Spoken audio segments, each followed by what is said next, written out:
ഹയോൾ എല്ലാവർക്കും secret P S സിയിലേക്ക് സ്വാഗതം. ഇന്ന് നമ്മൾ നോക്കാനായിട്ട് പോകുന്നത് ഒരു LGS മാതൃകാ ചോദ്യപേപ്പറാണ്. അതായത് കഴിഞ്ഞ പരീക്ഷകളിൽ PSC ചോദിച്ച ചോദ്യങ്ങളാണ് ഇന്നത്തെ ക്ലാസ്സിൽ നമ്മൾ ഡിസ്കസ് ചെയ്യാനായിട്ട് പോകുന്നത് കേട്ടോ. അപ്പോൾ പ്രീവിയസ് ക്വസ്റ്റ്യൻ ആൻസേഴ്സ് ആണ്. LGS മാതൃകയിലുള്ള ചോദ്യപേപ്പറാണ്. LGSന്റെ ലെവൽ തന്നെയുള്ള ക്വസ്റ്റ്യൻസ് തന്നെയാണ് ചോദിച്ചിരിക്കുന്നത്. അപ്പോൾ ഇത് എത്രാമത്തേഴോ എട്ടാമത്തെ ക്ലാസ് ആണ് നമ്മളിപ്പോൾ ചെയ്യാനായിട്ട് പോകുന്നത്. ഇതിന് മുമ്പായിട്ട് നമ്മൾ ഇതുപോലെ തന്നെ LGS പ്രീവിയസ് ക്വസ്റ്റ്യൻ ആൻസേഴ്സ്, അതായത് കറക്റ്റ് LGSന് എക്സാം അല്ല, പക്ഷേ LGS ലെവലിൽ ചോദിച്ചിട്ടുള്ള എക്സാമുകൾ നമ്മൾ ചെയ്തിട്ടുണ്ടായിരുന്നു.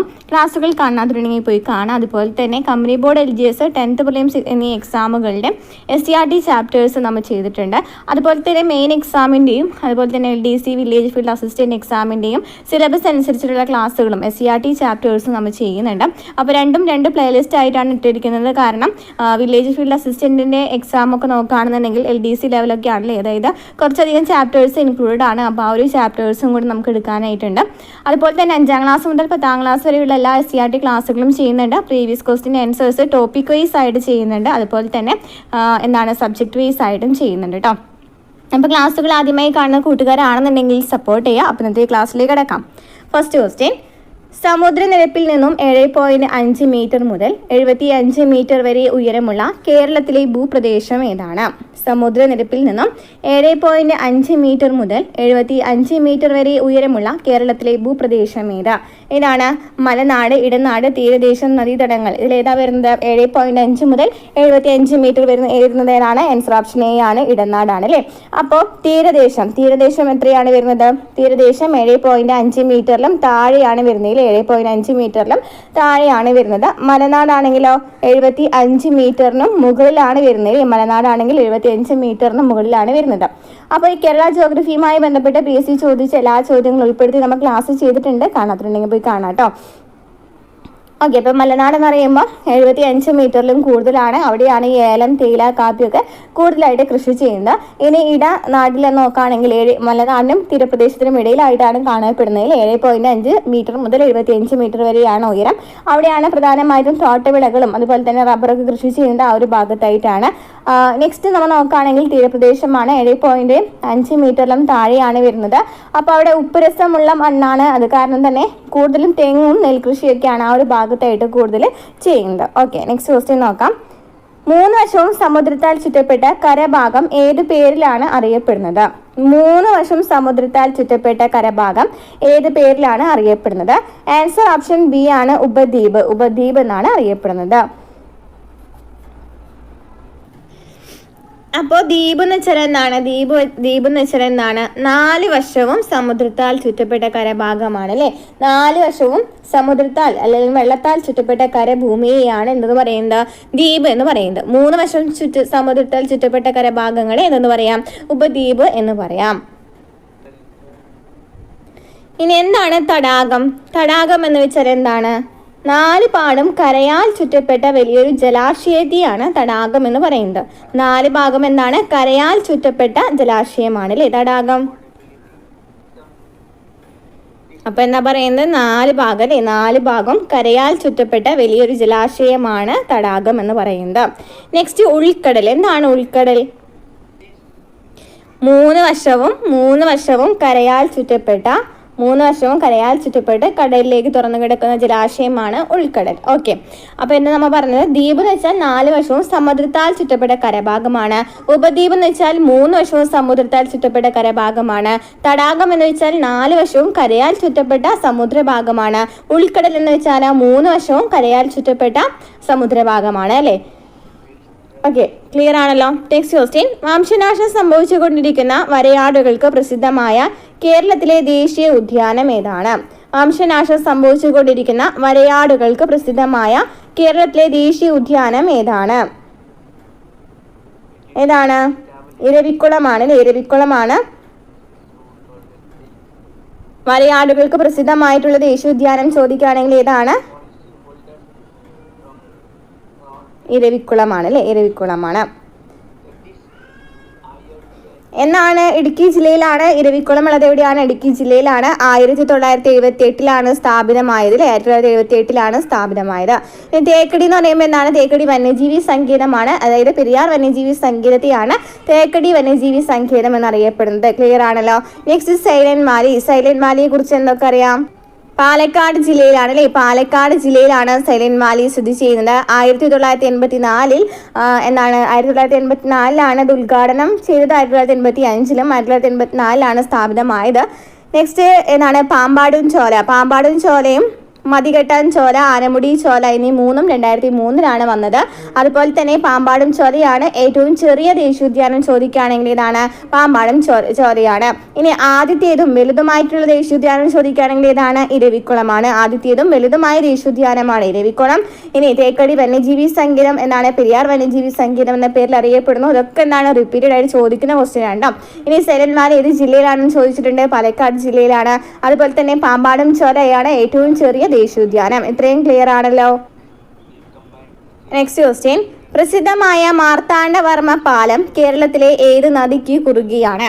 പ്രസിദ്ധമായ മാർത്താണ്ഡവർമ്മ പാലം കേരളത്തിലെ ഏത് നദിക്ക് കുറുകിയാണ്? മാർത്താണ്ഡവർമ്മ പാലം എവിടെയാണ്? പെരിയാറിന് കുറുകിയാണ്. പെരിയാറിന് കുറുകിയാണ് മാർത്താണ്ഡവർമ്മ പാലം. കേരളത്തിൽ എത്ര നദികളുണ്ട്? കേരളത്തിൽ 44 നദികളാണ് കേരളത്തിലുള്ളത്. അതിൽ 41 നദികളും എങ്ങോട്ടാണ്? പടിഞ്ഞാറോട്ട് ഒഴുകുന്ന നദികളാണ്. ബാക്കി 3 നദികൾ, അതായത് കബനി, ഭവാനി, പാമ്പാർ എന്നീ നദികളാണ് എവിടേക്ക് ഒഴുകുന്നത്? കിഴക്കോട്ട് ഒഴുകുന്ന 3 നദികൾ ചോദിക്കാറുണ്ട് അല്ലേ? ഇനി ഏറ്റവും വലിയ നദി ഏതാണ്? ഏറ്റവും വലിയ നദി, ഏറ്റവും നീളമുള്ള നദി ഏതാണ്? പെരിയാറാണ്. ഏറ്റവും നീളമുള്ള നദി ഏതാണ്? പെരിയാറാണ്. രണ്ടാമത്തെ നീളം കൂടി നദിയാണ് ഭാരതപ്പുഴ അല്ലേ? മൂന്നാമത്തെ നീളം കൂടിയ നദിയാണ് പമ്പ. നാലാമത്തെ നീളം കൂടിയ നദി ഏതാണ്? ചാലിയാറാണ്. അഞ്ചാമത്തേതാണ് ചാലക്കുടി പുഴ വരുന്നത് അല്ലേ? അപ്പോൾ എത്രയാണ് കേരളത്തിലെ നദികൾ ചോദിക്കുകയാണെങ്കിൽ 44 നദികളാണ്. 41 പടിഞ്ഞാറോട്ട് ഒഴുകുന്നു, 3 കിഴക്കോട്ട് ഒഴുകുന്നു. കിഴക്കോട്ട് ഒഴുകുന്ന നദികളാണ് കബനി, ഭവാനി, പാമ്പാറ്.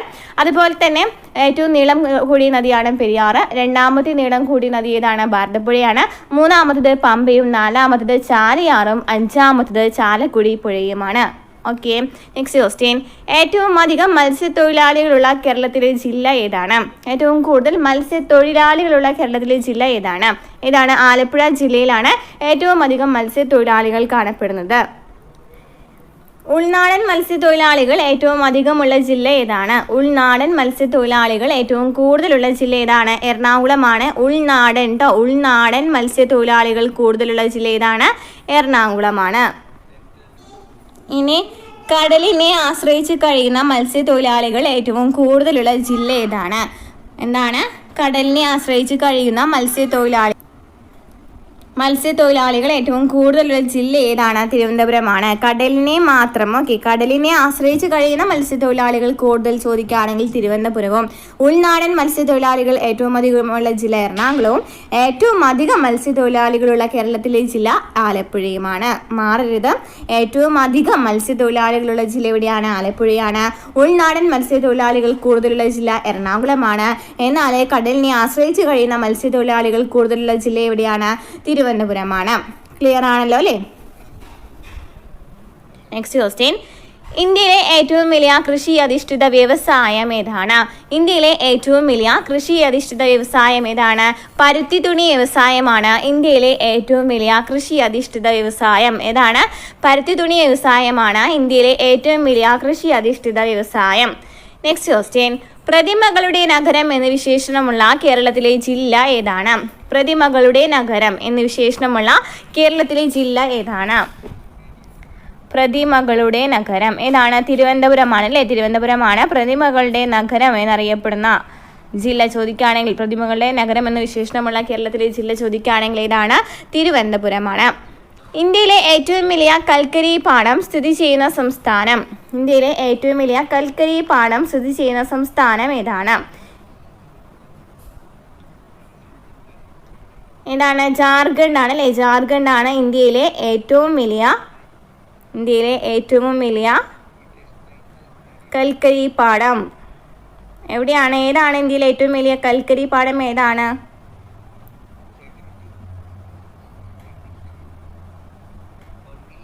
ഇന്ത്യയിലെ ഏറ്റവും വലിയ കൽക്കരി പാടം ഏതാണ്? ഇന്ത്യയിലെ ഏറ്റവും വലിയ കൽക്കരി പാടം ഏതാണ്? ജാറിയാണ് അല്ലേ. ജാറിയ ഏത് ജില്ലയിലാണ്? ധൻബാദ് ജില്ലയിലാണ് കേട്ടോ. അപ്പോൾ ഇന്ത്യയിലെ ഏറ്റവും വലിയ കൽക്കരി പാടം ഏതാണ്?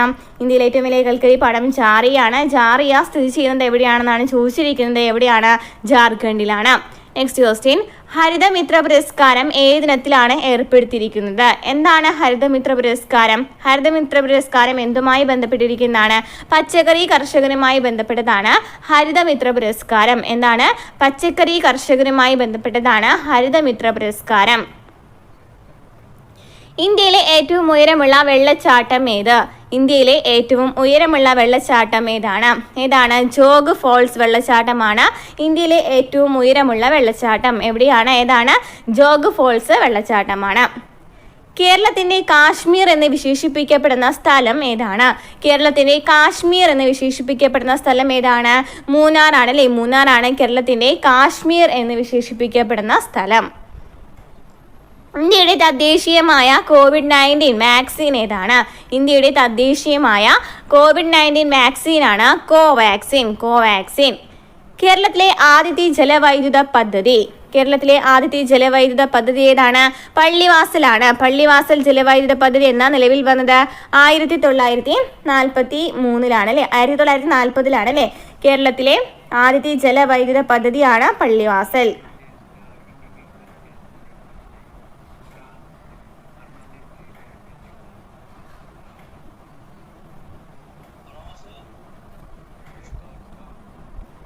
ഇനി കേരളത്തിലെ ഏറ്റവും വലിയ ജലവൈദ്യുത പദ്ധതി ഏതാണ്?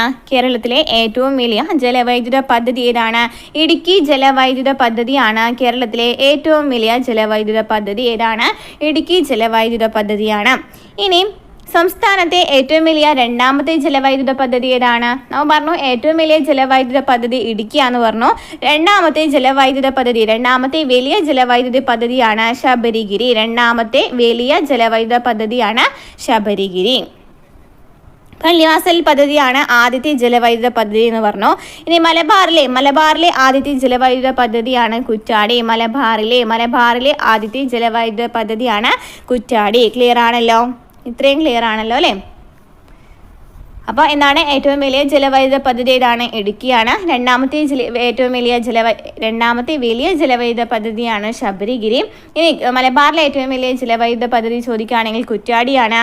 ഇനി എന്താ ചോദിച്ചിട്ടുള്ളത്? കേരളത്തിലെ ആദ്യത്തെ ജലവൈദ്യുത പദ്ധതി ഏതാണ്? പള്ളിവാസലാണ്. ക്ലിയർ ആണല്ലോ അല്ലേ. വനങ്ങൾ വൃത്തിയായി സൂക്ഷിക്കുക എന്ന ലക്ഷ്യത്തോടെ വനം വകുപ്പ് ആരംഭിച്ച പദ്ധതി ഏതാണ്? വനങ്ങൾ വൃത്തിയായി സൂക്ഷിക്കുക എന്ന ലക്ഷ്യത്തോടെ വനം വകുപ്പ് ആരംഭിച്ച പദ്ധതിയാണ് പ്രൊജക്ട് ഗ്രീൻ ഗ്രാസ്. കേരളത്തിലെ ആദ്യത്തെ ശുചിത്വ പഞ്ചായത്ത് ഏതാണ്? ഓപ്ഷൻ എ ആണ് പോത്തുകലാണ് കേരളത്തിലെ ആദ്യത്തെ ശുചിത്വ പഞ്ചായത്ത്.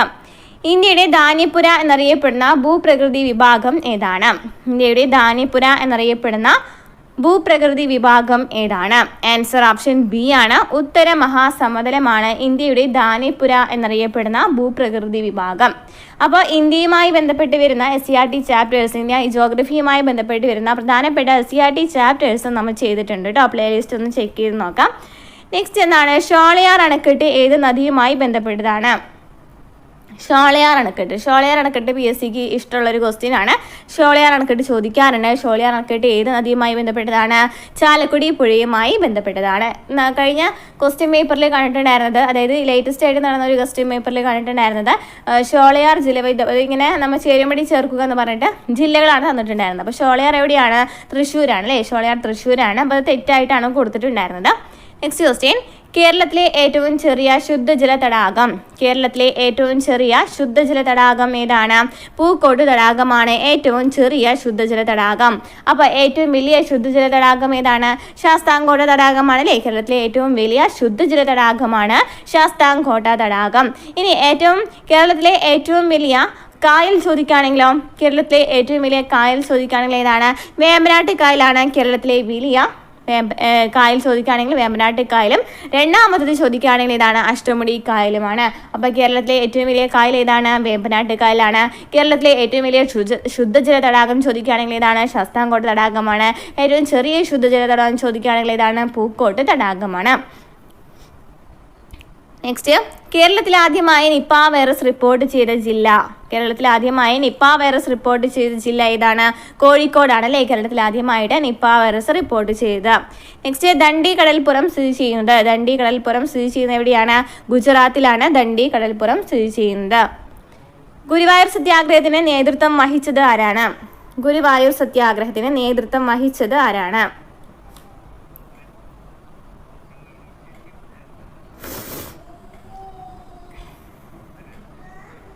ആരാണ്? ഓപ്ഷൻ എ ആണെങ്കിൽ കെ കേളപ്പനാണ് ഗുരുവായൂർ സത്യാഗ്രഹത്തിന് നേതൃത്വം കൊടുത്തതാണ് ചോദിച്ചിരിക്കുന്നത്. ഗുരുവായൂർ സത്യാഗ്രഹത്തിന് നേതൃത്വം കൊടുത്തത് ആരാണ്? കെ കേളപ്പനാണ്. എന്നാണ് ഗുരുവായൂർ സത്യാഗ്രഹം നടന്നത്? ഗുരുവായൂർ സത്യാഗ്രഹം നടന്നതെന്നാണ് 1931 ഗുരുവായൂർ സത്യാഗ്രഹം നടന്നത്. ഗുരുവായൂർ സത്യാഗ്രഹത്തിന് നേതൃത്വം നൽകിയത് ആരാണ്? കെ കേളപ്പനാണ്. ഗുരുവായൂർ സത്യാഗ്രഹത്തിന്റെ വളണ്ടിയർ ക്യാപ്റ്റൻ ആരായിരുന്നു? എ കെ ജി ആണല്ലേ, എ കെ ഗോപാലനാണ് വോളണ്ടിയർ ക്യാപ്റ്റൻ ആയിരുന്ന ആരാണ്? A K ഗോപാലനാണ്. ഗുരുവായൂർ സത്യാഗ്രഹം നടക്കുമ്പോൾ ഗുരുവായൂർ ക്ഷേത്രം പൊന്നാനി താലൂക്കിലായിരുന്നു. എനിക്ക് ഇത്രയും ക്വസ്റ്റ്യൻസ് പഠിച്ചു വെച്ചിരിക്കാം. 1931 ഗുരുവായൂർ സത്യാഗ്രഹം നടക്കുന്നത്. അതുപോലെ തന്നെ നേതൃത്വം നൽകിയത് കെ കേളപ്പനും അതുപോലെ വളണ്ടിയർ ക്യാപ്റ്റൻ ചോദിക്കുകയാണെങ്കിൽ എ കെ ജിയുമാണ്. ഗുരുവായൂർ ക്ഷേത്രത്തിൽ മണിയടിച്ച ആദ്യത്തെ അബ്രാഹ്മണനാണ് പി കൃഷ്ണപിള്ള. അതുപോലെ തന്നെ ചോദിക്കുന്ന ക്വസ്റ്റ്യൻ ആണ്, ഏത് ക്ഷേത്ര പ്രവേശനവുമായി ബന്ധപ്പെട്ടിട്ടാണ് ജനഹിത പരിശോധന ആദ്യമായി നടത്തിയത്? ഏത് ക്ഷേത്രവുമായി ബന്ധപ്പെട്ടിട്ടാണ്? ഏതാണ്? ഗുരുവായൂർ ക്ഷേത്രവുമായി ബന്ധപ്പെട്ടിട്ടാണ്. നെക്സ്റ്റ്, സംസ്ഥാന ലിസ്റ്റിൽ പെടുന്നവ തന്നിരിക്കുന്നതിൽ ഏതാണ്? സംസ്ഥാന ലിസ്റ്റിൽ പെടുന്നത് ഏതാണ്? പോലീസാണ് അല്ലേ, പോലീസാണ് സംസ്ഥാന ലിസ്റ്റിൽ വരുന്നത്. ലിസ്റ്റുകളെ കുറിച്ച് പറയുന്ന പട്ടിക ഏതാണ്? 7 എന്ന് പറയുന്ന ലിസ്റ്റുകളെ കുറിച്ച് പറയുന്ന. അനുച്ഛേദം ചോദിക്കുകയാണെന്നുണ്ടെങ്കിലോ 246, അനുച്ഛേദം ചോദിക്കുകയാണെങ്കിൽ 246 ലിസ്റ്റുകളെ കുറിച്ച് പറയുന്നത്. ഇനി union list, state list, concurrent list എന്ന് പറയുന്ന 3 തരം ലിസ്റ്റുകളാണുള്ളത് അല്ലേ. യൂണിയൻ ലിസ്റ്റ് ഉണ്ട്, സ്റ്റേറ്റ് ലിസ്റ്റ് ഉണ്ട്, കൺകറന്റ് ലിസ്റ്റ് ഉണ്ട്. ഇതിൽ യൂണിയൻ ലിസ്റ്റ് നോക്കുകയാണെന്നുണ്ടെങ്കിൽ ഏതൊക്കെ വിഷയങ്ങളാണ് വരുന്നത്? യൂണിയൻ ലിസ്റ്റ് എന്ന് വെച്ചാൽ ഇതിൽ നിയമം നിർമ്മിക്കുവാനുള്ള അധികാരം പാർലമെന്റിനായിരിക്കും. ആ യൂണിയൻ ലിസ്റ്റ് ആണെന്നുണ്ടെങ്കിലും പാർലമെന്റിനാണ്. സ്റ്റേറ്റ് ലിസ്റ്റ് ആണെങ്കിൽ സംസ്ഥാനങ്ങൾക്കാണ്. കൺകറന്റ് ലിസ്റ്റ് ആണെന്നുണ്ടെങ്കിൽ പാർലമെന്റിനും സംസ്ഥാനങ്ങൾക്കും തുല്യ അധികാരം ഉണ്ടായിരിക്കും. ഇനി യൂണിയൻ ലിസ്റ്റിൽ വരുന്നത് ഏതൊക്കെയാണ്? പ്രതിരോധം, വിദേശകാര്യം, റെയിൽവേ, വിദേശകാര്യം, അതുപോലെ തന്നെ കമ്പി, തപാൽ വരുന്നുണ്ട്. പിന്നെ എന്താണ് വരുന്നത്? ടെലഫോൺ, പ്രതിരോധം, വിദേശകാര്യം, റെയിൽവേ, തപാൽ, telephone, post office, saving bank, lottery, census, corporation നികുതി, വരുമാന നികുതിയൊക്കെ എന്താണ്? യൂണിയൻ ലിസ്റ്റിൽ വരുന്നതാണ്. ഏതൊക്കെയാണ്? പ്രതിരോധം, വിദേശകാര്യം, റെയിൽവേ, തപാൽ, telephone, post office, saving bank, lottery, census, customs തീരുവ, കോർപ്പറേഷൻ നികുതി എന്നിവയൊക്കെ യൂണിയൻ ലിസ്റ്റിൽ വരുന്നതാണ്. ഇനി സ്റ്റേറ്റ് ലിസ്റ്റ് നോക്കുകയാണെന്നുണ്ടെങ്കിൽ ക്രമസമാധാനം, പോലീസ്, ജയില്. ക്രമസമാധാനം, പോലീസ്, ജയില്, തദ്ദേശ ഭരണം, പൊതുജനാരോഗ്യം, ഗതാഗതം, കൃഷി, പിന്നെ ഭൂനികുതി, കെട്ടിട നികുതി എന്നിവയൊക്കെ എന്താണ്? സ്റ്റേറ്റ് ലിസ്റ്റിൽ വരുന്നതാണ്. ഏതൊക്കെയാണ്? ക്രമസമാധാനം, പോലീസ്, ജയില്, തദ്ദേശ ഭരണം, പൊതുജനാരോഗ്യം, ഗതാഗതം, കൃഷി എന്നിവയൊക്കെ എന്താണ്? സ്റ്റേറ്റ് ലിസ്റ്റിൽ വരുന്നതാണ്. ഇനി കൺകറന്റ് ലിസ്റ്റിൽ വരുന്നത് ഏതൊക്കെയാണ്? കൺകറന്റ് ലിസ്റ്റിൽ വരുന്നത് ഏതൊക്കെയാണ്? 5 വിഷയങ്ങൾ സ്റ്റേറ്റ് ലിസ്റ്റിൽ നിന്നും കൺകറന്റ് ലിസ്റ്റിലേക്ക് 1976 42 ഭേദഗതിയിലൂടെ മാറ്റിയിട്ടുണ്ടായിരുന്നു അല്ലേ. 1976 42 ഭേദഗതിയിലൂടെ 5 വിഷയങ്ങൾ സ്റ്റേറ്റ് ലിസ്റ്റിൽ നിന്ന് കൺകറന്റ് ലിസ്റ്റിലേക്ക് മാറ്റിയിട്ടുണ്ടായിരുന്നു. ഏതൊക്കെയായിരുന്നു? വിദ്യാഭ്യാസം, വനം, അളവ് തൂക്കം, നീതിന്യായ ഭരണം, വന്യമൃഗങ്ങളുടെയും പക്ഷികളുടെയും സംരക്ഷണം. ഏതൊക്കെയാണ്? വിദ്യാഭ്യാസം, വനം, അളവ് തൂക്കം, നീതിന്യായ ഭരണം, വന്യമൃഗങ്ങളുടെയും പക്ഷികളുടെയും സംരക്ഷണമൊക്കെ കൺകറന്റ് ലിസ്റ്റിലേക്ക് മാറ്റിയിട്ടുണ്ടായിരുന്നു. ഇത്രയും ക്ലിയർ ആണല്ലോ. അപ്പോൾ സംസ്ഥാന ലിസ്റ്റിൽ വരുന്നത് നമ്മൾ ഏതാ പറഞ്ഞത്? സംസ്ഥാന ലിസ്റ്റിൽ വരുന്ന ഇതാണ്. പോലീസ് എന്ന് പറയുന്നത് സംസ്ഥാന ലിസ്റ്റിൽ വരുന്നവയാണെന്ന് പറഞ്ഞു അല്ലേ. ഇനി വാർത്താവിനിമയം ഏതാണ്? യൂണിയൻ ലിസ്റ്റിൽ വരുന്നതാണ്. നെക്സ്റ്റ് ക്വസ്റ്റ്യൻ, രവികുമാർ ദഹിയ ഏത് മേഖലയുമായി ബന്ധപ്പെട്ടിരിക്കുന്നു?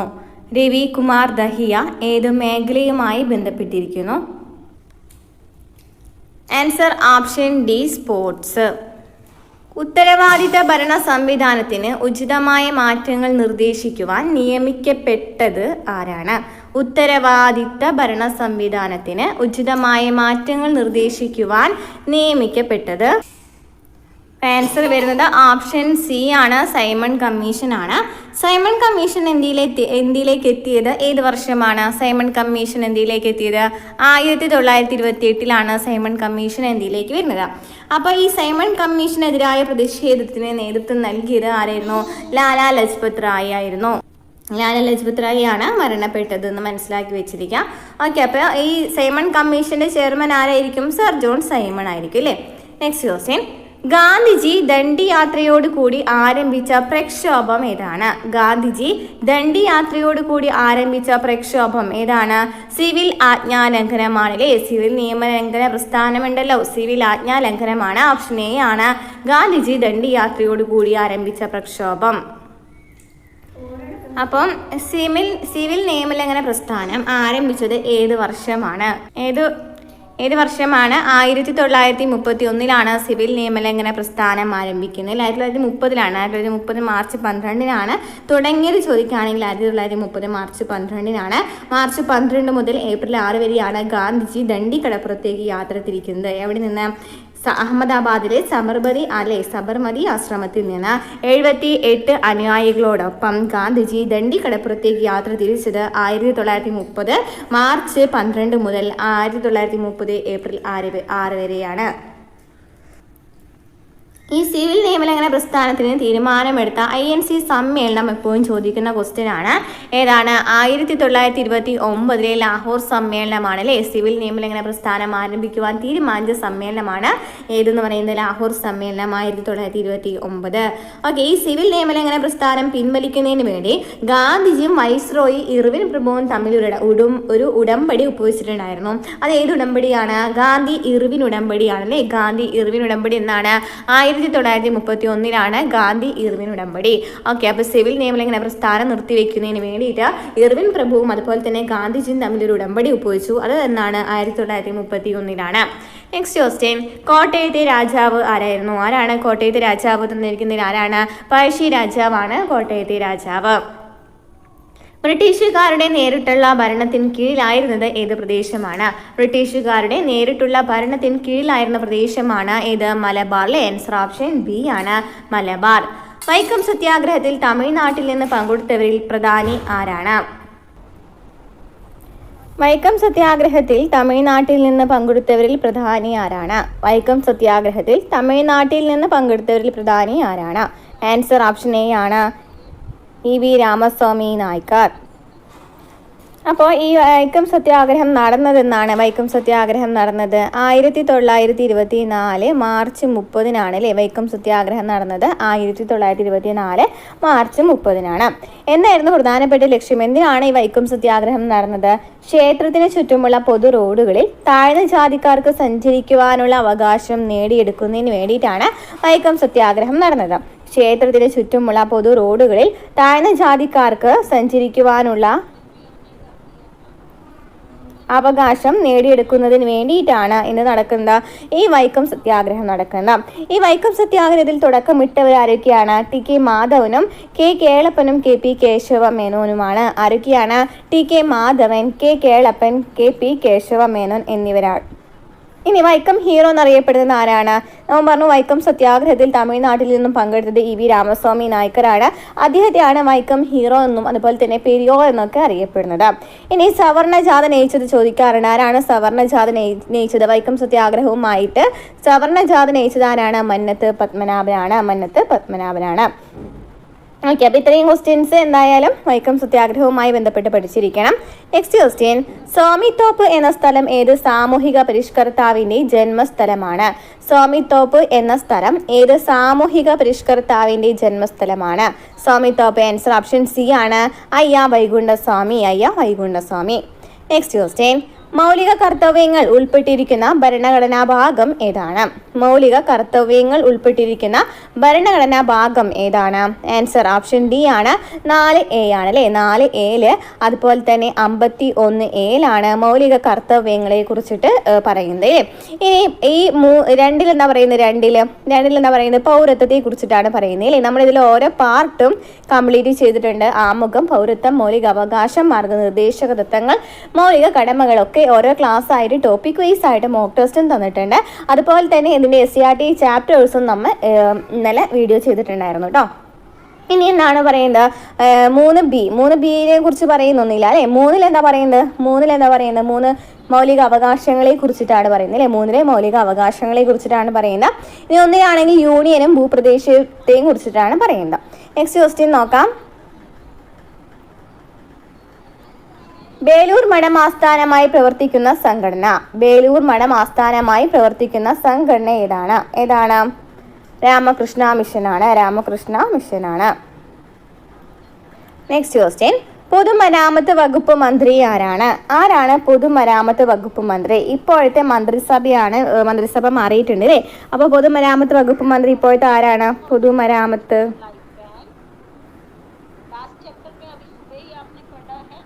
PK ബഷീറാണ് പൊതുമരാമത്ത് വകുപ്പ് മന്ത്രി. ഇപ്പോഴത്തെ ചോദിക്കുകയാണെന്നുണ്ടെങ്കിൽ ആരാണ്?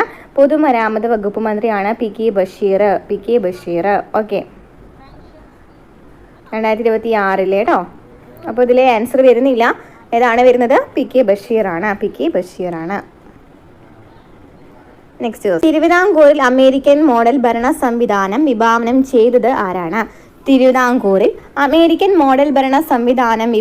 ചെയ്തത് ആരാണ്? Option B CP Ramaswami Iyer. Paliyam സത്യാഗ്രഹത്തോടനുബന്ധിച്ച് നമ്പൂതിരി സ്ത്രീകളുടെ ജാഥ നയിച്ചത് ആരാണ്? പാലിയം സത്യാഗ്രഹത്തോടനുബന്ധിച്ച് നമ്പൂതിരി സ്ത്രീകളുടെ ജാഥ നയിച്ചത് ആരാണ്? ആര്യപള്ളം. Next question. സ്പീക്കർ രാജി സമർപ്പിക്കുന്നത് ആർക്കാണ്? ആൻസർ ഓപ്ഷൻ സി ആണ്, ഡെപ്യൂട്ടി സ്പീക്കർക്കാണ് സ്പീക്കർ രാജി സമർപ്പിക്കുന്നത്. പ്രസിഡന്റിന് സത്യവാചകം ചൊല്ലിക്കൊടുക്കുന്നത് ആരാണ്? ആൻസർ ഓപ്ഷൻ ബി ആണ്, ചീഫ് ജസ്റ്റിസ് ആണ് പ്രസിഡന്റിന് സത്യവാചകം ചൊല്ലിക്കൊടുക്കുന്നത്. ഇന്ത്യയിൽ ഡയമണ്ട് കൂടുതലായി കാണുന്ന സംസ്ഥാനം ഏതാണ്? മധ്യപ്രദേശിലാണ്. ഇന്ത്യയിൽ ഡയമണ്ട് കൂടുതലായിട്ട് കാണപ്പെടുന്ന സംസ്ഥാനം ഏതാണ്? മധ്യപ്രദേശ്.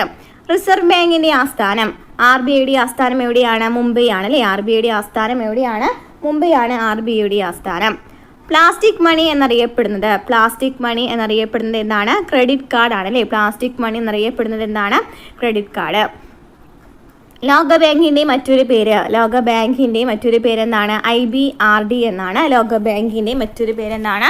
IBRD. Next question. താഴെ തന്നിട്ടുള്ള 2 പ്രസ്താവനകളിൽ നിന്നും നിങ്ങൾ മനസ്സിലാക്കുന്നത് എന്താണെന്നാണ് ചോദിച്ചിരിക്കുന്നത്. വായിച്ചു നോക്കാം. സ്വാതന്ത്ര്യത്തിന് മുമ്പുള്ള ഇന്ത്യയുടെ ദാരിദ്ര്യ രേഖയെക്കുറിച്ച് ആദ്യം വിശകലനം നടത്തിയത് ആരാണ്? ദാദാബായ് നവറോജിയാണ് അല്ലേ. അത് ശരിയാണ് അല്ലേ. Poverty and British rule in India എന്ന് പറയുന്ന ഒരു ബുക്കിൽ അതിൽ പറയുന്നുണ്ട് അല്ലേ. നെക്സ്റ്റ് എന്താണ്? ജയിൽ ജീവിത ചെലവ് എന്ന ആശയം ദാദാബായ് നവറോജിയുമായി ബന്ധപ്പെട്ടതാണ്. ജയിൽ ജീവിത ചെലവ്, അതും എന്താണ്? ശരിയാണ്. അപ്പോൾ ആൻസർ ഓപ്ഷൻ സി ആണ്. 2 പ്രസ്താവനകളും ശരിയാണ്. Next question. ഇന്ത്യയുടെ ആസൂത്രണ കമ്മീഷൻ ചെയർമാൻ ആരാണ്? ഇന്ത്യയുടെ ആസൂത്രണ കമ്മീഷൻ ചെയർമാൻ ആരായിരിക്കും? എപ്പോഴും പ്രധാനമന്ത്രി ആയിരിക്കും അല്ലേ. ഇന്ത്യയുടെ ആസൂത്രണ കമ്മീഷൻ ചെയർമാൻ എപ്പോഴും പ്രധാനമന്ത്രി ആയിരിക്കും. ഹരിത വിപ്ലവത്തിന്റെ ഉപജ്ഞാതാവ്, ഇന്ത്യൻ ഹരിത വിപ്ലവത്തിന്റെ ഉപജ്ഞാതാവാണ് ഡോക്ടർ MS സ്വാമിനാഥൻ.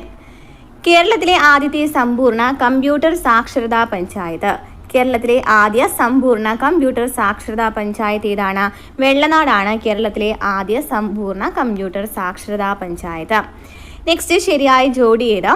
വെള്ളത്തോൾ പുരസ്കാരം മലയാള സാഹിത്യത്തിലെ മികച്ച കൃതിക്കുള്ള പുരസ്കാരമാണ് എന്ന് പറയുന്നു. ശരിയാണോ? നമുക്ക് ചോദിച്ചിരിക്കുന്ന എന്താണ്? ശരിയായ പ്രസ്താവനയാണ് അല്ലേ. ശരിയായ ജോഡിയാണ്. അത് തെറ്റാണ്. നെക്സ്റ്റ് ഓടക്കുഴൽ പുരസ്കാരം മികച്ച മലയാള കവിതയ്ക്കുള്ള പുരസ്കാരം, അതും തെറ്റാണ്. വെള്ളത്തോൾ പുരസ്കാരം മലയാള സാഹിത്യത്തിലെ സമഗ്ര സംഭാവനയ്ക്കുള്ള പുരസ്കാരമാണ്. വെള്ളത്തോൾ പുരസ്കാരം മലയാള സാഹിത്യത്തിലെ സമഗ്ര സംഭാവനയ്ക്കുള്ള പുരസ്കാരമാണ്. ഓക്കെ, അപ്പോൾ ആൻസർ ഓപ്ഷൻ സി ആണ്. വെള്ളത്തോൾ പുരസ്കാരം എന്ന് വെച്ചാൽ എന്താണ്? മലയാള സാഹിത്യത്തിലെ സമഗ്ര സംഭാവനയ്ക്കുള്ള പുരസ്കാരമാണ്. നെക്സ്റ്റ് ഹിപ്പോപ്പൊട്ടാമസ് ചുവന്ന വിയർപ്പുള്ള ജീവി എന്നാണ് അറിയപ്പെടുന്നത്. തൊലിപ്പുറത്ത് കാണപ്പെടുന്ന ചുവന്ന തുള്ളികൾ എന്താണ്? ഹിപ്പോപ്പൊട്ടാമസ് ചുവന്ന വിയർപ്പുള്ള ജീവി എന്നാണ് അറിയപ്പെടുന്നത്. അപ്പോൾ ഈ തൊലിപ്പുറത്ത് കാണപ്പെടുന്ന ഈ ചുവന്ന തുള്ളികൾ എന്തായിരിക്കും? എന്താണ്? ഓപ്ഷൻ സി ആണ്, സ്രവമാണ് അല്ലേ? വിയർപ്പല്ല, എന്താണ്? സ്രവമാണ്. ഹിപ്പോപ്പൊട്ടാമസിന്റെ തൊലിപ്പുറത്ത് കാണപ്പെടുന്ന ചുവന്ന തുള്ളികൾ എന്താണ്? സ്രവമാണ്. നെക്സ്റ്റ് ക്വസ്റ്റ്യൻ, പക്ഷിപ്പാട്ട്, കപ്പപ്പാട്ട് എന്നിവ ഏത് സംഗീത വിഭാഗത്തിൽ പെടുന്നു? പക്ഷിപ്പാട്ട്, കപ്പപ്പാട്ട്. ആൻസർ ഓപ്ഷൻ ബി ആണ്, മാപ്പിളപ്പാട്ടുകളാണ് പക്ഷിപ്പാട്ടും കപ്പപ്പാട്ടും. നെക്സ്റ്റ്, തെറ്റായ ജോഡി ഏത്? തന്നിരിക്കുന്നതിൽ തെറ്റായ ജോഡി നോക്കാം. നെഹ്റു ഗോൾഡ് കപ്പ് ഫുട്ബോൾ, ശരിയാണ്. World cup cricket, Aga Khan cup hockey, David cup badminton എന്ന് തന്നിരിക്കുന്നു, അത് തെറ്റാണ്. അപ്പോൾ നോക്കാം ശരിയായിട്ടുള്ളത് എന്താണ്? ഡേവിഡ് കപ്പ് ടെന്നീസുമായി ബന്ധപ്പെട്ടതാണ് കേട്ടോ. ഡേവിഡ് കപ്പ് എന്താണ്? ടെന്നീസുമായി ബന്ധപ്പെട്ടതാണ്. ഈയിടെ അന്തരിച്ച അഗിത മിയാവാക്കി ഏത് മേഖലയുമായി ബന്ധപ്പെട്ട വ്യക്തിയാണ്? അഗിത മിയാവാക്കി ഏത് മേഖലയുമായി ബന്ധപ്പെട്ട വ്യക്തിയായിരുന്നു? പരിസ്ഥിതിയുമായി ബന്ധപ്പെട്ട വ്യക്തിയായിരുന്നു കേട്ടോ. മെയ് 2021 കേരളം, കർണാടക, ഗോവ, മഹാരാഷ്ട്ര, ഗുജറാത്ത് എന്നീ സംസ്ഥാനങ്ങളിലെ തീരപ്രദേശത്ത് നാശം വിതച്ച അതിതീവ്ര ചുഴലിക്കാറ്റ് ഏതാണ്? Kerala, Karnataka, Goa, Maharashtra, Gujarat. 2021 answer option D ആണ്, ടൗട്ടെ. നെക്സ്റ്റ്, OTTയുടെ പൂർണ്ണരൂപം എന്താണ്? Over the top. കേരളത്തിന് എത്ര വർഷങ്ങൾക്ക് ശേഷമാണ് ഒരു ഒളിമ്പിക് മെഡൽ ജേതാവിനെ സൃഷ്ടിക്കാൻ കഴിഞ്ഞത്? എത്ര വർഷങ്ങൾക്ക് ശേഷമാണ് ഒളിമ്പിക് മെഡൽ ജേതാവിനെ സൃഷ്ടിക്കാൻ കഴിഞ്ഞത്? ആൻസർ ഓപ്ഷൻ സി ആണ്, 49 വർഷം. ആഹാരത്തിന്റെ ദഹനം പൂർത്തിയാകുന്ന ദഹന വ്യവസ്ഥയുടെ ഭാഗം ഏതാണ്?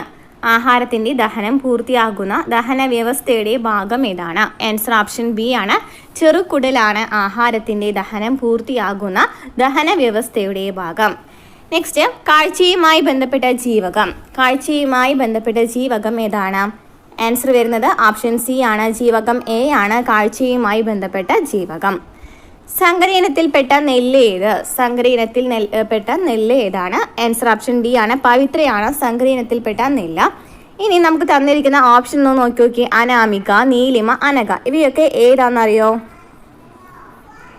അനഘ എന്ന് പറയുന്നത് ഏതിനെയാണ്? തക്കാളിയുടേതാണ് അല്ലേ? അനഘ എന്ന് പറയുന്നത് തക്കാളിയുടേതാണ്. ഏതൊക്കെ ഉണ്ട് തക്കാളിയുടെ സങ്കരയിനങ്ങൾ ഏതൊക്കെയാണെന്ന് പറഞ്ഞേ? അനഘ, അക്ഷയ, ശക്തി, മുക്തി എന്നിവയൊക്കെ എന്താണ് തക്കാളിയുടെ സങ്കരയിനങ്ങളാണ്. ഇനി നമുക്ക് തന്നിരിക്കുന്നതിൽ നീലിമ തന്നിട്ടുണ്ട്. നീലിമ ഏതുമായി ബന്ധപ്പെട്ടതാണ്? സൂര്യ, ശ്വേത, ഹരിത, നീലിമ എന്നിവയൊക്കെ എന്താണ്? വഴുതനയുടേതാണ് അല്ലേ? സൂര്യ, ശ്വേത, ഹരിത, നീലിമ എന്നിവ വഴുതനയുടെ സങ്കരയിനങ്ങളാണ്. ഇനി അനാമിക നമ്മൾ പറഞ്ഞോ അല്ലെ? അനാമിക എന്താണ്? വെണ്ടയുടേതാണ് കേട്ടോ. കിരൺ, അർക്ക, അനാമിക, സൽകീർത്തി, ആനക്കൊമ്പൻ എന്നിവ വെണ്ടയുടെ സങ്കരയിനങ്ങളാണ്. ഇതൊക്കെയാണ് കിരൺ, അർക്ക, അനാമിക, സൽകീർത്തി, ആനക്കൊമ്പൻ എന്നിവ. പവിത്ര നമ്മൾ പറഞ്ഞു ഏതാണ്? നെല്ലുമായി ബന്ധപ്പെട്ടതാണ് അല്ലേ? പവിത്ര എന്ന് പറയുന്നത് നെല്ലുമായി ബന്ധപ്പെട്ടതാണ്. പവിത്ര, ഹ്രസ്വ, അന്നപൂർണ എന്നിവ നെല്ലുമായി ബന്ധപ്പെട്ടതാണ്. ഇനി മുളകിൻ്റെതാണ്? മുളക് ഉജ്ജ്വല, ജ്വാലാമുഖി, അനുഗ്രഹ, സമൃദ്ധി, തേജസ് എന്നിവയൊക്കെ എന്താണ്? മുളകുമായി ബന്ധപ്പെട്ടതാണ്. ഇനി പയറാണെങ്കിൽ ലോല, മാലിക, ഭാഗ്യലക്ഷ്മി, ജ്യോതിക എന്നിവയൊക്കെ എന്താണ്? പയറുമായി ബന്ധപ്പെട്ടവയാണ്. ലോല, മാലിക, ഭാഗ്യലക്ഷ്മി, ജ്യോതിക എന്നിവ. ഇനി തെങ്ങാണെങ്കിൽ ചന്ദ്രലക്ഷ, ചന്ദ്രശങ്കര, ലക്ഷഗംഗ എന്നിവയൊക്കെ എന്താണ്? തെങ്ങുമായി ബന്ധപ്പെട്ടതാണ്. പാവലാണെങ്കിൽ പ്രീതി, പ്രിയ, പ്രിയങ്ക, പ്രീതി എന്നിവയൊക്കെ എന്താണ്? പാവലുമായി ബന്ധപ്പെട്ടതാണ് അല്ലേ? പ്രിയ, പ്രിയങ്ക, പ്രീതി എന്നിവ പാവലുമായി ബന്ധപ്പെട്ടതാണ്. ഓക്കെ, നെക്സ്റ്റ് ക്വസ്റ്റ്യൻ നോക്കാം. പെരിയാർ വന്യജീവി സങ്കേതത്തിൽ സംരക്ഷിക്കപ്പെടുന്ന ജീവി ഏതാണ്? പെരിയാർ വന്യജീവി സങ്കേതത്തിൽ സംരക്ഷിക്കപ്പെടുന്ന ജീവി ഏതാണ്? പെരിയാർ വന്യജീവി സങ്കേതത്തിൽ. പെരിയാർ വന്യജീവി സങ്കേതം എന്താണ്? എന്താക്കി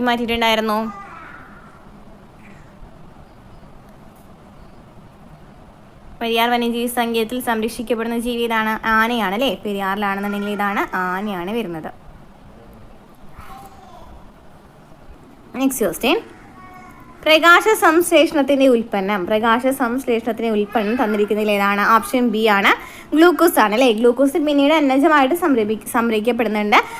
പിന്നെ ഓക്സിജൻ എന്ന് പറയുന്നത് എന്താണ്? ഉപോൽപ്പന്നമാണ്. ഓക്സിജൻ ഉപോൽപ്പന്നമാണ്. ഗ്ലൂക്കോസ് അന്നജമായിട്ട് സംഭരിക്കപ്പെടുന്നുണ്ടെന്ന് മനസ്സിലാക്കി വെച്ചിരിക്കുക. കേരളത്തിൽ ആദ്യം നിപ്പ റിപ്പോർട്ട് ചെയ്ത ജില്ല നമ്മൾ നേരത്തെ പറഞ്ഞു തോന്നുന്നു അല്ലേ. കേരളത്തിൽ ആദ്യം നിപ്പ റിപ്പോർട്ട് ചെയ്ത ജില്ല ഏതാണ്? ഓപ്ഷൻ ഡി, കോഴിക്കോടാണ്. താഴെ പറയുന്നതിൽ കോവിഡ് വാക്സിൻ ഏതാണ്? ജോൺസൺ ആൻഡ് ജോൺസൺ ആണ് Covid vaccine. Next, atomic number 13 mass number 22 ഒരു ആറ്റത്തിൽ എത്ര ന്യൂട്രോണുകൾ ഉണ്ട്? എങ്ങനെയാണ് ന്യൂട്രോൺ കണ്ടുപിടിക്കുന്നത്? നമ്മൾ ഡീറ്റെയിൽ ആയിട്ട് SCRT പറഞ്ഞിട്ടുള്ളതാണ് അല്ലേ. 9ാം ക്ലാസ്സിലെ SCRT ഫസ്റ്റ് ചാപ്റ്റർ നോക്കി നോക്കും. അപ്പോൾ അതിൽ നമ്മൾ ഡീറ്റെയിൽ ആയിട്ട് പറയുന്നുണ്ട്. 10ാം ക്ലാസ്സിലെ 3ാമത്തെ ചാപ്റ്ററിലും ആ ഒരു ഭാഗം വരുന്നുണ്ട്. അപ്പോൾ എത്ര ന്യൂട്രോണുകൾ ഉണ്ടെന്നാണ് ചോദിച്ചിരിക്കുന്നത്. നമുക്ക് തന്നിരിക്കുന്ന അറ്റോമിക് നമ്പർ ആണ്. അറ്റോമിക് നമ്പർ നമ്മൾ Z കൊണ്ടാണ് അല്ലേ. Z = 13 ആണ്. ഇനി മാസ് നമ്പർ എന്ന് പറയുന്നത് എത്രയാണ്? 22 ആണ്. ന്യൂട്രോൺ കണ്ടുപിടിക്കുന്നതിനായിട്ട് ഇവ രണ്ടും മൈനസ് ചെയ്താൽ മതി. 22ൽ നിന്നും 13 കുറച്ചല്ല എത്ര കിട്ടും? 9 കിട്ടും അല്ലേ. ഈ എത്രയാണ്? 22ൽ നിന്നും 13 കുറച്ചാൽ എത്രയാണ് കിട്ടുക? 9. ആൻസർ ഓപ്ഷൻ ബി ആണ്, 9 ആണ് വരാം. ഇനിയും ഇപ്പോൾ നമുക്കൊരു മൂലകം എഴുതാം, നമുക്കറിയില്ല. അറ്റോമിക് നമ്പർ അടിയിലാണ് എഴുതാം അല്ലേ. മുകളിലാണെങ്കിൽ 22 ആണ് എഴുതാം. ഇവിടെ ഇലക്ട്രോണുകളുടെ എണ്ണം ചോദിക്കുകയാണെങ്കിൽ ഇതാണ് 13 ആണ് വരാം. പ്രോട്ടോണുകളുടെ എണ്ണം ചോദിക്കുകയാണെങ്കിലോ 13 ആണ് വരാം. ന്യൂട്രോണിൻ്റെ എണ്ണം കണ്ടുപിടിക്കുന്നതിനായിട്ട് ഇത് രണ്ടും മൈനസ് ചെയ്താൽ മതി. നെക്സ്റ്റ് ക്വസ്റ്റ്യൻ, താഴെ പറയുന്നതിൽ സംക്രമണ മൂലകം അല്ലാത്തത് ഏതാണ്? സംക്രമണ മൂലകം അല്ലാത്തത്? കാൽസ്യം ആണ് അല്ലേ. സംക്രമണ മൂലകം അല്ലാത്തത് ചോദിക്കുകയാണെങ്കിൽ ഏതാണ്? കാൽസ്യമാണ്. അപ്പോൾ സംക്രമണ മൂലകം അല്ലാത്ത നമ്മൾ പറഞ്ഞു. എനിക്കാണ് സംക്രമണ മൂലകങ്ങൾ അയൺ, അതുപോലെ തന്നെ എന്താണ് ചെമ്പ്, കോപ്പർ, പിന്നെ നിക്കൽ, ടൈറ്റാനിയം, പിന്നെ സിങ്ക്, കാഡ്മിയം, മെർക്കുറി എന്നിവയൊക്കെ എന്താണ് ഈ സംക്രമണ മൂലകങ്ങളിൽ പറയുന്നവയാണ്. നെക്സ്റ്റ്, കാന്തം നിർമ്മിക്കാൻ ഉപയോഗിക്കുന്ന ലോഹസങ്കരം ഏതാണ്? ഓപ്ഷൻ സി ആണ്, അൽനിക്കോയാണ് കാന്തം നിർമ്മിക്കാൻ ഉപയോഗിക്കുന്ന ലോഹസങ്കരം. താഴെ പറയുന്നതിൽ കൂട്ടത്തിൽ പെടാത്തത് ഏതാണ്? മൈക്രോഫോൺ ആണ് അല്ലേ. മൈക്രോഫോൺ ആണ് താഴെ പറയുന്നതിൽ കൂട്ടത്തിൽ പെടാത്തത്. ഇലക്ട്രിക് മോട്ടർ, അവിടെ എന്താണ് ഊർജ്ജമാറ്റം വരുന്നതെന്ന് ആലോചിച്ച് നോക്കി. ഇലക്ട്രിക് മോട്ടർ ആണെന്നുണ്ടെങ്കിൽ എന്താ സംഭവിക്കുന്നത്? ഇലക്ട്രിക് മോട്ടർ ആണെന്നുണ്ടെങ്കിൽ എന്താണ്? വൈദ്യുതോർജ്ജം യാന്ത്രികോർജ്ജമായിട്ട് മാറുന്നു അല്ലേ. ഇലക്ട്രിക് ഫാൻ ആണെങ്കിലോ വൈദ്യുതോർജ്ജം യാന്ത്രികോർജ്ജമായിട്ട് മാറുന്നുണ്ട്. അതുപോലെ തന്നെ ലൗഡ് സ്പീക്കർ ആണെന്നുണ്ടെങ്കിലോ ശബ്ദോർജ്ജമായിട്ട് മാറുന്നുണ്ട് അല്ലേ. വൈദ്യുതോർജ്ജം എന്ന് പറയുന്നത് ലൗഡ് സ്പീക്കർ ആണെന്നുണ്ടെങ്കിൽ എന്താ വരിക?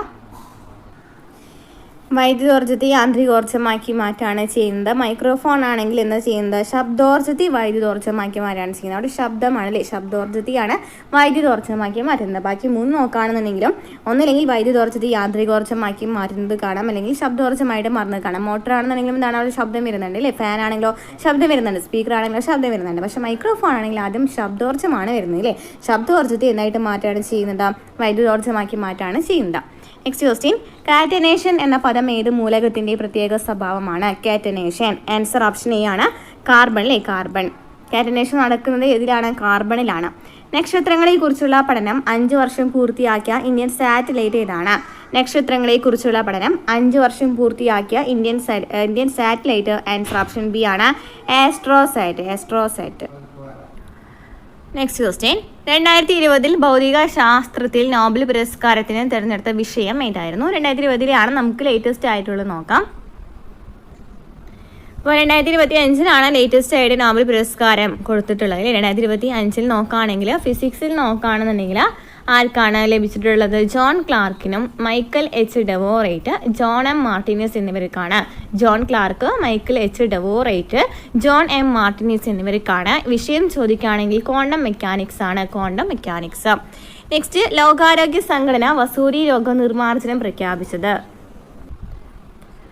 Answer option A 1980 May 8. Next, കൊഴുപ്പിലേക്കാത്ത ജീവകം ഏതാണ്? കൊഴുപ്പിലേക്കാത്ത ജീവകം വൈറ്റമിൻ സി ആണ്. നമുക്കറിയാം വൈറ്റമിൻ നോക്കുകയാണെന്നുണ്ടെങ്കിൽ ബിയും അല്ലേ, ബിയും സിയും ആണ് കൊഴുപ്പ് ലയിക്കാത്ത ജീവകം വരുന്നത്. കൊഴുപ്പ് ലയിക്കാത്ത ജീവകം, ജലത്തിൽ ലയിക്കുന്ന ജീവകങ്ങളാണ് വൈറ്റമിൻ ബിയും സിയും. ഓക്കെ, കൊഴുപ്പ് ലയിക്കുന്ന ജീവകങ്ങളാണ് കേട അല്ലേ, KEDA അല്ലേ, കെയും EDA ഒക്കെയാണ് എന്താണ് കൊഴുപ്പ് ലയിക്കുന്ന ജീവകങ്ങളാണ്. നെക്സ്റ്റ് ക്വസ്റ്റ്യൻ, വൈറസ് മൂലം പകരുന്ന സാംക്രമിക രോഗം. വൈറസ് മൂലം പകരുന്ന സാംക്രമിക രോഗമാണ് ഇൻഫ്ലുവൻസ. കുരങ്ങ് പനിയായി അറിയപ്പെടുന്നത് ആൻസർ ഓപ്ഷൻ എ ആണ്, കൈസനൂർ ഫോറസ്റ്റ് ഡിസീസ്.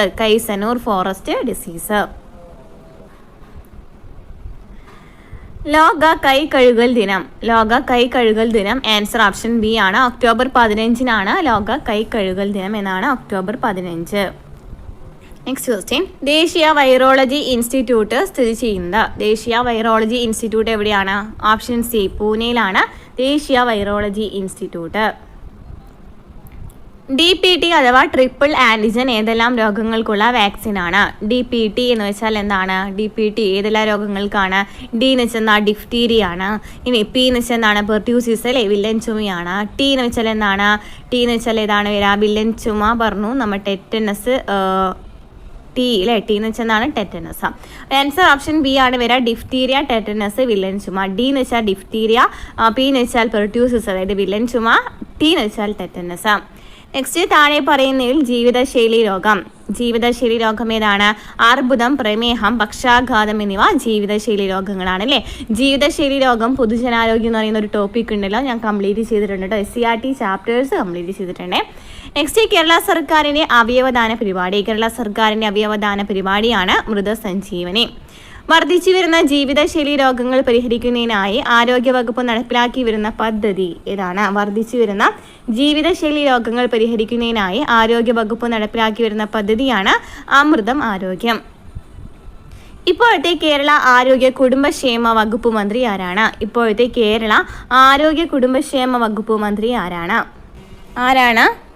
കെ മുരളീധരൻ ആണ് കേട്ടോ. ഇപ്പോഴത്തെ ആരാണ്? കെ മുരളീധരൻ. കേരള ആരോഗ്യ കുടുംബക്ഷേമ വകുപ്പ് മന്ത്രി ആരാണ്? കെ മുരളീധരൻ കേട്ടോ, മുരളീധരൻ. നെക്സ്റ്റ് ക്വസ്റ്റ്യൻ, ഇന്ത്യയിൽ ആദ്യമായി കൊറോണ വൈറസ് റിപ്പോർട്ട് ചെയ്ത സംസ്ഥാനം ഏതാണ്? കേരളമാണ്. TPR പൂർണ്ണരൂപം answer option D, test positivity rate. TPR എന്ന് വെച്ചാൽ എന്താണ്? Test positivity rate. TPR test positivity rate. Next question, 2021 ലോകാരോഗ്യ ദിന സന്ദേശം എന്നായിരുന്നു? Building a fairer healthier world എന്നായിരുന്നു. നമുക്ക് ലേറ്റസ്റ്റ് ആയിട്ട് നോക്കാം. 2026 തീം ചോദിക്കുകയാണെങ്കിൽ ഹെൽത്ത് ഈക്വിറ്റി എന്നാണ്. ഇപ്പോൾ ഹെൽത്ത് ഈക്വിറ്റി എന്നാണ്. ഈ തീം എല്ലാവരുടെയും ആരോഗ്യ സംരക്ഷണം ആക്സസ് ചെയ്യുവാനുള്ള അവകാശത്തിലേക്ക് ശ്രദ്ധ കൊണ്ടുവരുന്നു. ഈക്വിറ്റിയാണ് പറയുന്നത്. ഇനി 2025 ആരോഗ്യ സംരക്ഷണ ദിന പ്രമേയം ചോദിക്കുകയാണെങ്കിൽ ആരോഗ്യകരമായ തുടക്കങ്ങൾ പ്രതീക്ഷ നൽകുന്ന ഭാവികൾ എന്നാണ്. ഓക്കെ, നെക്സ്റ്റ് ക്വസ്റ്റ്യൻ എന്താണ്? മാത്സ് ആണ്. നോക്കാം. 4 + 9 × 4 - 2 × 5 + 8. ആദ്യം നമ്മൾ എന്ത് ചെയ്യണം? ബ്രാക്കറ്റിലുള്ളത് ചെയ്യണം അല്ലേ. 9, 10, 11, 13 അല്ലേ. 13 × 4 - 2 അവിടെ നിൽക്കട്ടെ. ഇനി ഈ ബ്രാക്കറ്റ് നോക്കുകയാണെങ്കിലോ 4 - 2 2. ഇനി ഈ ബ്രാക്കറ്റ് നോക്കുകയാണെങ്കിൽ 13 അല്ലേ. അപ്പോൾ എത്ര ആൻസർ വരും? ഓപ്ഷൻ ബി ആണ് വരുന്നത് അല്ലേ. 26 ആണ് ആൻസർ വരുന്നത്.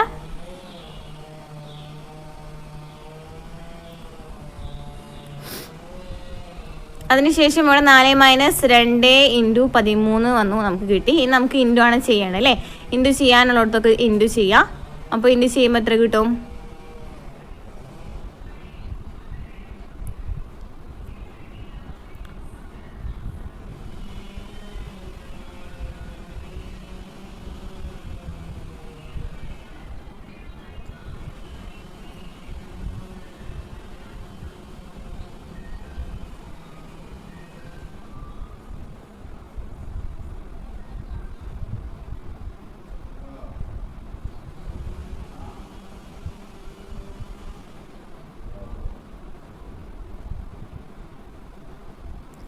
ഓപ്ഷൻ ബിയിൽ 26 ആണ് വരാം. അതായത് 13 × 4 - 2 × 13 ചെയ്യാം. അപ്പോൾ അങ്ങനെയാണ് ആൻസർ അല്ലേ, അങ്ങനെയാണ് വരെ നമുക്ക് ബ്രാക്കറ്റ് ഒഴിവാക്കുമ്പോൾ. അതിനുശേഷം നമ്മൾ ഇൻറ്റു ചെയ്യുക, എന്നിട്ട് മൈനസ് ചെയ്യുക. നെക്സ്റ്റ് ക്വസ്റ്റ്യൻ, മായിയുടെ ഒരാഴ്ചയിലെ ആകെ വരുമാനം 6027 രൂപയായാൽ മായിയുടെ ശരാശരി വരുമാനം എത്ര രൂപയാണ്? ശരാശരി വരുമാനം കാണുന്നതിനായിട്ട് ഒരാഴ്ച എന്ന് പറയുമ്പോൾ 6027 ആകെ വരുമാനം. ശരാശരി കാണുന്നതിനായിട്ട് എന്ത് ചെയ്താൽ മതി? ആകെ തുക ബൈ ആകെ എണ്ണം ചെയ്താൽ മതി. ഒരാഴ്ചയിൽ എത്രയുണ്ട്? 7 അല്ലേ? അപ്പോൾ ആൻസർ ഓപ്ഷൻ ഡി ആണ് 861. ഇനി 0.12ൻ്റെ വർഗ്ഗം എത്രയാണ്? 0.12ൻ്റെ വർഗ്ഗം എന്ന് പറയുമ്പോൾ 112 സ്ക്വയർ എത്രയാണ്? 144 2 സ്ഥാനം നീക്കിയിട്ട് എത്ര സ്ഥാനം നീക്കി കുത്തിടണം? 2 × 2, അതായത് 4 സ്ഥാനം നീക്കി കുത്തിടണം അല്ലേ? 4 സ്ഥാനം നീക്കുമ്പോൾ എത്ര വന്നു? 0.144 അല്ലേ? 0.12 × 0.12 അല്ലേ? അപ്പോൾ 4 സ്ഥാനം നീക്കി കുത്തിടണം. നെക്സ്റ്റ് 15 ലിറ്റർ വെള്ളം 3/4 ലിറ്റർ വീതമുള്ള കുപ്പികളിലാക്കണം. എത്ര കുപ്പി വേണം? 15 ലിറ്റർ വെള്ളം 3/4 ലിറ്റർ അല്ലേ? 3/4 ലിറ്റർ വീതമുള്ള കുപ്പികളിലാക്കണം. എത്ര കുപ്പി വേണം? 5 × 4 20. ആൻസർ ഓപ്ഷൻ എ ആണ്, 20 വരാം. ജസ്റ്റ് ഡിവൈഡ് ചെയ്താൽ മതി. നെക്സ്റ്റ്, ശാന്തി 4600 രൂപയ്ക്ക് വാങ്ങിയ അലമാര 4968 രൂപയ്ക്ക് വിറ്റു. ലാഭം എത്ര ശതമാനമാണ്? ലാഭം കാണുന്നതിനായിട്ട് എന്ത് ചെയ്താൽ മതി? ലാഭം ബൈ വാങ്ങിയ വില × 100 ചെയ്താൽ മതി. ലാഭം എത്രയാണ്? 4968 മൈനസ് 4600 ചെയ്യുക അല്ലേ? 4600 ചെയ്യുമ്പോൾ നമുക്ക് എത്ര കിട്ടി? 368 കിട്ടി. 368 ലാഭം. അപ്പോൾ ലാഭം ബൈ വാങ്ങിയ വില എന്ന് പറയുന്നത് 4600 × 100 ചെയ്യുകയാണെങ്കിൽ ആൻസർ ഓപ്ഷൻ ഡി ആണ് വരിക, 8 വരിക കേട്ടോ. നെക്സ്റ്റ് ക്വസ്റ്റ്യൻ നോക്കാം. 0.101 × 0.001. ഇവിടെ എത്ര സ്ഥാനം നീക്കി കൂത്തിടണം നോക്കി നോക്കി? 6 സ്ഥാനം നീക്കി കൂത്തിടണം. അപ്പോൾ ഓപ്ഷൻ എ ആണ് വരിക, 6 സ്ഥാനം നീക്കി കൂത്തിട്ടിട്ടുണ്ട് അല്ലേ? പിന്നെ എത്രയാണ്? 101 × 1 ചെയ്യേണ്ടത്. നെക്സ്റ്റ്, സമചതുരാകൃതിയായ ഒരു സ്ഥലത്തിന് 256 ചതുരശ്ര മീറ്റർ പരപ്പളവാണുള്ളത്. ഇതിന് ഒരു വശത്തിന് എത്ര മീറ്റർ നീളമുണ്ട് എന്നാണ് ചോദിച്ചിരിക്കുന്നത്. സമചതുരാകൃതിയാണ്. അപ്പോൾ 256/4 ചെയ്യുകയാണെങ്കിൽ എത്ര കിട്ടും?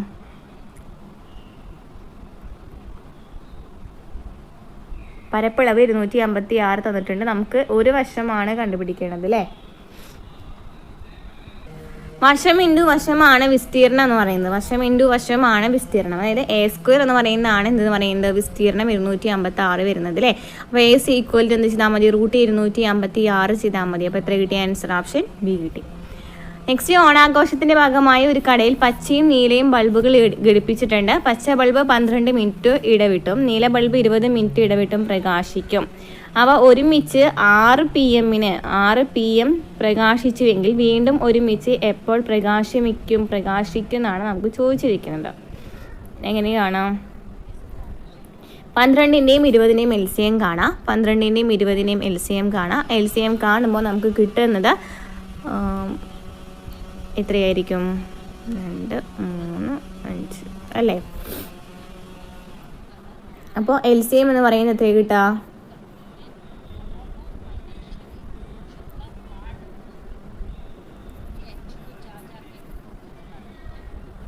60 മിനിറ്റ് കിട്ടും അല്ലേ? 60 മിനിറ്റ് കിട്ടും. 60 മിനിറ്റ് എന്ന് വെച്ചാൽ എത്ര? 1 മണിക്കൂർ.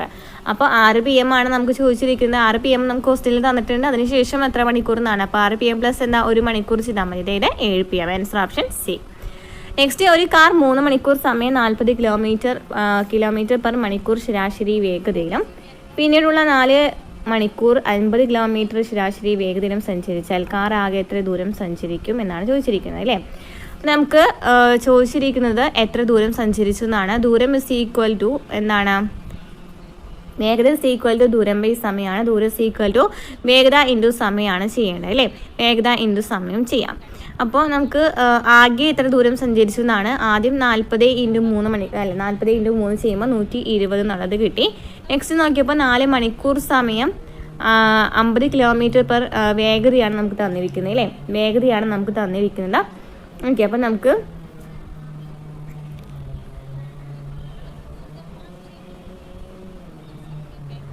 പിന്നീടുള്ള 4 മണിക്കൂർ സമയം 50 km/മണിക്കൂർ ശരാശരി വേഗതയിലും സഞ്ചരിച്ചു. അപ്പോൾ എത്രയാണ് നമുക്ക് എങ്ങനെ കിട്ടുക? 4 × 50 ചെയ്താൽ മതി. 4 × 50 ചെയ്യുമ്പോൾ എത്ര കിട്ടി? 200 എന്നല്ലേ കിട്ടുക? 200 കിട്ടി. അപ്പോൾ 200 + 120 ചെയ്യുമ്പോൾ എത്ര കിട്ടി? 320 കിട്ടി. അപ്പോൾ ആൻസർ വരുന്നത് ഏതാണ്? ഓപ്ഷൻ ബി ആണ്, 320 km. നെക്സ്റ്റ് ക്വസ്റ്റ്യൻ, മനുവിന് 16 ലിറ്ററും അമലിന് 20 ലിറ്ററും വെളിച്ചെണ്ണ വേണം. കടയുടമ റഹീമിൻ്റെ കയ്യിൽ എല്ലാ അളവുകളും അളക്കാൻ കഴിയുന്ന പാത്രങ്ങളുണ്ട്. 2 പേർക്കും അളന്ന് നൽകാൻ കഴിയുന്ന ഏറ്റവും വലിയ പാത്രത്തിൻ്റെ അളവ് എത്ര ലിറ്ററാണ്? അപ്പോൾ എന്ത് ചെയ്യണം? ഏറ്റവും വലിയ പാത്രത്തിൻ്റെ അളവ് കാണുന്നതിനായിട്ട് HCF ചെയ്താൽ മതി. 16നെയും 20നെയും HCF ചെയ്യാം. അപ്പോൾ എത്ര കിട്ടും? 16നെ 20നെ HCF എന്ന് പറയുമ്പോൾ 2, 8, 10 അല്ലേ? 2, 8, 10 പിന്നെ വീണ്ടും ചെയ്യുമ്പോൾ 2, 4, 5 അല്ലേ? അപ്പോൾ എത്ര കിട്ടും HCF എന്ന് നോക്കി നോക്കിയേ, എത്രയാണ് വരാം? ആൻസർ വരുന്നത് ഏതാണ്? ഓപ്ഷൻ എ ആണ്, 4 ആണ് കേട്ടോ. നെക്സ്റ്റ് ക്വസ്റ്റ്യൻ, 2×2 എത്രയാണ്? 4 അല്ലേ? നെക്സ്റ്റ് 4, 16, 36, 64. ഇവിടെ എന്താ വ്യത്യാസം നോക്കി നോക്കി? വ്യത്യാസം 4നെയും 16നെയും 12, 16, 36, 20 അല്ലേ? 20. പിന്നെ നോക്കുകയാണെന്നുണ്ടെങ്കിലോ 28 അല്ലേ? 28. അപ്പോൾ എത്രയായിരിക്കും വരാം? അപ്പോൾ എത്ര പ്ലസ് ചെയ്താൽ മതി? 36 പ്ലസ് ചെയ്താൽ മതി. 28 പ്ലസ് 64 പ്ലസ് 36 ചെയ്യുമ്പോൾ 100 കിട്ടി. Answer option D. Next, school അസംബ്ലിയിൽ 44 കുട്ടികളുള്ള ഒരു ക്ലാസ്സിൽ ഗോപികയുടെ സ്ഥാനം മുന്നിൽ നിന്ന് 21 ആണ് എങ്കിൽ ഗോപികയുടെ സ്ഥാനം പിന്നിൽ നിന്ന് എത്രാമതാണ്? BC = എന്നാണ് ഇക്വേഷൻ. n-a+1 ആണ്. അപ്പോൾ 44 - 21 + 1 ചെയ്യുമ്പോൾ എത്ര കിട്ടും? ആൻസർ ഓപ്ഷൻ സി ആണ്, 24. നെക്സ്റ്റ്, ഒറ്റയാനെ കണ്ടെത്തുക.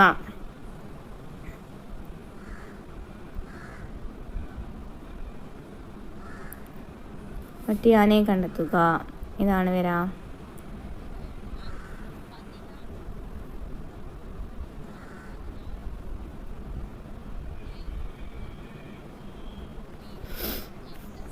ഒരു ക്വസ്റ്റ്യൻ ക്യാൻസൽ ആയിരുന്നു കേട്ടോ. Next question, 4, 6, 12, 24, 28. 4, 12, 8 അല്ലേ? പ്ലസ് 8. 12, 28ക്ക് എത്രയാ? 16 വന്നു. ഇനി 6ൽ നിന്ന് 14ക്ക് എത്രയാണ്? 8 വന്നു അല്ലേ? ഇവിടുന്ന് നോക്കുകയാണെന്നുണ്ടെങ്കിൽ 8 വന്നു. അപ്പോൾ എന്തായിരിക്കും? പ്ലസ് 14 ആയിരിക്കും ചെയ്യേണ്ടത് അല്ലേ? പ്ലസ് എത്രയായിരിക്കും ചെയ്യേണ്ടവരാ? 16 ആണ് ചെയ്യേണ്ടവരാ. അടിയിൽ നോക്കുകയാണെങ്കിൽ 8ഉം 16 ആണ്. മുകളിൽ നോക്കിയപ്പോൾ നമ്മൾ 2ൻ്റെ ഗ്യാപ്പ് നോക്കിയപ്പോൾ 8 ആണ് വന്നത്. അപ്പോൾ നെക്സ്റ്റ് എന്തായാലും 16 ആയിരിക്കണം കൂട്ടേണ്ടത്. അപ്പോൾ ആൻസർ വരുന്നത് option B. Answer option B ആണ്, 30 ആണ് വരാം. ഓക്കെ, ക്ലിയർ ആണല്ലോ. 4, 6, 12, 14, 28. 4, 12, 8. 12, 28, 16. ഇനി നെക്സ്റ്റ് നമുക്ക് മുകളിൽ കൂടെ ഒന്ന് നോക്കുകയാണെന്നുണ്ടെങ്കിൽ 6ഉം 14ഉം എത്രയാണ്? 8. അപ്പോൾ 14 പ്ലസ് അല്ലേ? ചെയ്യുമ്പോൾ കിട്ടും. Next, A = B -C plus അങ്ങനെയൊക്കെ ആണെന്നുണ്ടെങ്കിൽ ഓപ്ഷൻ എ ആണ് ചോദിച്ചിരിക്കുന്നത്. എത്രയാണ്? 129 ആണ്. സോറി, ഓപ്ഷൻ എ ആണ് വരുന്നത്. ആൻസർ 129 ആണ് കേട്ടോ. നമുക്ക് തന്നിരിക്കുന്നതാണ് 15A. 15 എന്ന് പറയുമ്പോൾ 15 × 8 പ്ലസ് പിന്നെ എന്താണ്? 17. ബി എന്ന് വെച്ചാൽ എത്ര? -24. D/3 ചെയ്യുമ്പോൾ എത്ര കിട്ടും? 129 കിട്ടും. ഇനി ടെമ്പറേച്ചർ എന്ന വാക്കിലെ അക്ഷരങ്ങൾ ഉപയോഗിച്ച് നിർമ്മിക്കുവാൻ സാധിക്കാത്ത വാക്ക് ഏതാണ്? ആൻസർ ഓപ്ഷൻ ഡി ആണ്, ടെമ്പിൾ. താഴെ തന്നിരിക്കുന്നതിൽ ഏതാണ് മറ്റുള്ളവയിൽ നിന്ന്? അത് ക്യാൻസൽ ആയിരുന്നു. നെക്സ്റ്റ്, രാമുവിൻ്റെ അമ്മയുടെ വയസ്സ് രാമുവിൻ്റെ വയസ്സിൻ്റെ 2 മടങ്ങിനേക്കാൾ 3 കൂടുതലാണ്. അമ്മയുടെ വയസ്സ് 47 ആയാൽ രാമുവിൻ്റെ വയസ്സ് എത്രയാണ്? ആൻസർ ഓപ്ഷൻ ബി, 22 ആണ്. Next question, 5:128. അപ്പോൾ 6 എത്ര വരും? 219 വരും. നെക്സ്റ്റ് ക്വസ്റ്റ്യൻ നോക്കുകയാണെങ്കിൽ 100ൻ്റെ ആൻസർ വരുന്നത് ഓപ്ഷൻ ഡി ആണ്, 22 ആണ് വരാം കേട്ടോ. അപ്പോൾ ഇത്രയും ക്വസ്റ്റ്യൻസ് ആണ് ഈ ഒരു ക്ലാസ്സിൽ നമ്മൾ ഡിസ്കസ് ചെയ്തത്. മനസ്സിലായി എന്ന് വിചാരിക്കുന്നു. നമ്മൾ ഇനി ഇതുപോലെ തന്നെ LGS മാതൃകയിലുള്ള ചോദ്യപേപ്പർ ചെയ്യുന്നതായിരിക്കും. ഇനി 3-4 ക്വസ്റ്റ്യൻ പേപ്പറുകൾ കഴിഞ്ഞ് നമുക്ക് ഇതുവരെ BSc ചോദിച്ചിട്ടുള്ള LGS മാതൃകയിലുള്ള ക്വസ്റ്റ്യൻ പേപ്പർ കഴിയും. ഒരു ലാസ്റ്റ് എക്സാമിൽ ചോദിച്ചിട്ടുള്ള ഒരു LGS മാതൃകയിലുള്ള ക്വസ്റ്റ്യൻ പേപ്പർ നമ്മൾ ചെയ്തിട്ടുണ്ട്. 2026 BSc ചോദിച്ചിട്ടുള്ള LGSൻ്റെ ഒരു എക്സാം ഉണ്ടായിരുന്നു. ആ ഒരു എക്സാമിന് ഡീറ്റെയിൽ ആയിട്ട് നമ്മൾ ചെയ്തിട്ടുള്ളതാണ് ആ ഒരു ക്വസ്റ്റ്യൻ പേപ്പർ. അത് കാണാത്തുണ്ടെങ്കിൽ പോയി കാണാം കേട്ടോ. അതിനുശേഷം നമുക്ക് 10th ലെവൽസ് എക്സാമുകൾ നമുക്ക് ചെയ്യാം. അതുപോലെ തന്നെ 10th ലെവലിൽ BSc ചോദിച്ചിട്ടുള്ള 10th ലെവൽ ബേസ്ഡ് ആയിട്ടുള്ള ക്വസ്റ്റ്യൻ പേപ്പർ നമുക്ക് ചെയ്യാം. അതിനുശേഷം നമ്മൾ മോഡൽ പേപ്പേഴ്സ് തരുന്നതായിരിക്കും. ഇത് കഴിഞ്ഞതിന് ശേഷം കമ്പനി ബോർഡ് LGS അതുപോലെ തന്നെ 10th പ്രിലിംസ് എക്സാമിൻ്റെ ഒക്കെ മോഡൽ പേപ്പർ നമ്മൾ ചെയ്യുന്നതായിരിക്കും. ആ ക്ലാസ്സുകൾ ഇഷ്ടപ്പെട്ടാൽ സപ്പോർട്ട് ചെയ്യാം. നമുക്ക് അടുത്ത ക്ലാസ്സിൽ കാണാം.